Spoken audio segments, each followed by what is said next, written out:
Good morning, boys and girls. Welcome to Kids Power Hour. This is Connie McClain with Janesville Apostolic Ministries.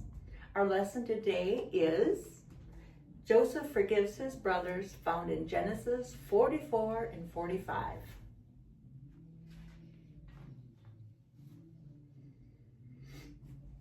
Joseph thought, man, I want to see my brothers so bad.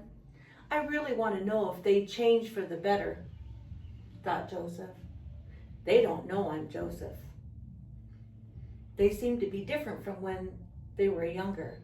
They were really jealous of me, and they were very unkind to me when I was a small boy. But I wonder if they've changed for my younger brother Benjamin. But maybe they are only pretending to be good, so I will give them grain. I will give them another test, thought Joseph. I know what I'll do, thought Joseph. I will give them one more test to see if their hearts have really changed. I will use my own silver cup. He's going to use his own silver cup for the test. Joseph's silver cup wasn't like any other cup. It was very special. Only the most important people in the kingdom use these silver cups to drink out of.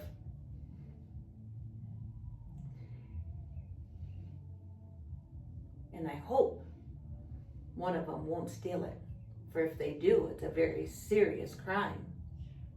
I will put it in Benjamin's satchel, and to see what their reaction might be, thought Joseph. When the brothers were ready to leave from home, Joseph told his servant to fill each sack with as much grain as each brother could carry. Joseph had the silver cup put in Benjamin's sack of grain. The brothers started on their way, happy that everything had gone well and that Benjamin was safe. Suddenly, from behind, they saw a horseman galloping toward them. As he came near, they recognized the rider as a servant of the governor of Egypt. "Why did you steal my master's silver cup?" he said to them. "Why?" asked the servant. "He has been so kind to you guys." "What in the world are you talking about?" they said. "Why do you accuse us of such terrible things? We would never do that." "We are so sure that we are not guilty of that. If you find the cup with any one of us, let that one person die and make the rest of us your slaves. Only the one who stole the cup will be a slave," said the man. "The rest of you may go free." All the sacks of grain were searched, and here they had found that silver cup in Benjamin's sack. And his was the last one to be opened. In despair, they reloaded their sacks and headed back to the city. What a sad journey that was. Okay. Joseph was waiting for them. "What have you done?" he asked, pretending to be angry with them. "We will be your slaves," they said as they bowed low before Joseph. "That won't be necessary.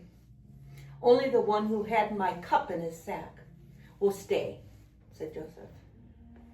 "The rest of you may go home." Joseph was testing to see if his brothers were still mean and selfish and would let Benjamin suffer if they could go free. Judah stepped forward and pleaded with Joseph.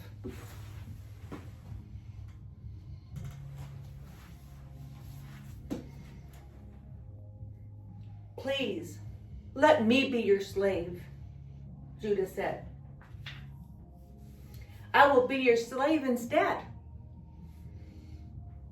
My father will die if my youngest brother Benjamin does not return home. Our father has already lost one son."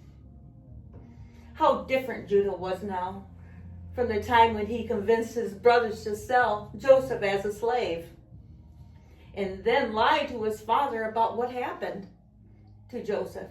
Now Judah was so concerned for his father and youngest brother that he was willing to die for them. The brothers were too stunned to answer. "Come close to me," said Joseph.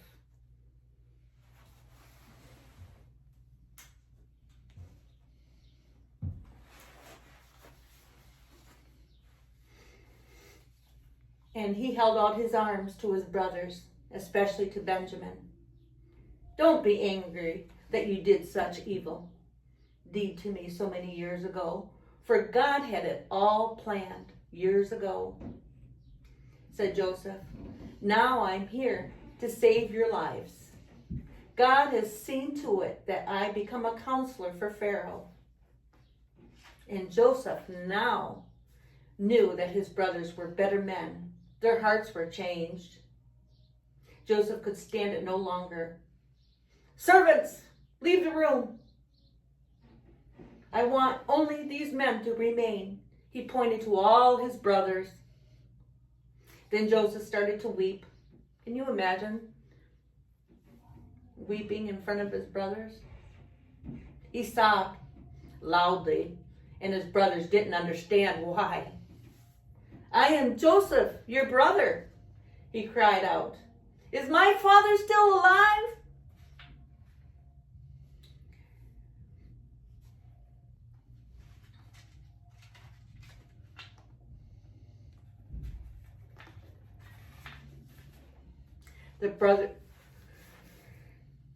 The brothers were so relieved to know that it was his brother. I can't imagine the day. Now Joseph was ruler of all the land of Egypt. What a wonderful time the brothers had, talking and hugging each other and weeping for joy that they were all alive. "Now hurry home to my father. Tell him I am alive and bring him back to me," said Joseph. Pharaoh heard about Joseph's brothers and said, "Tell them to hurry to their home and then come back to Egypt to live."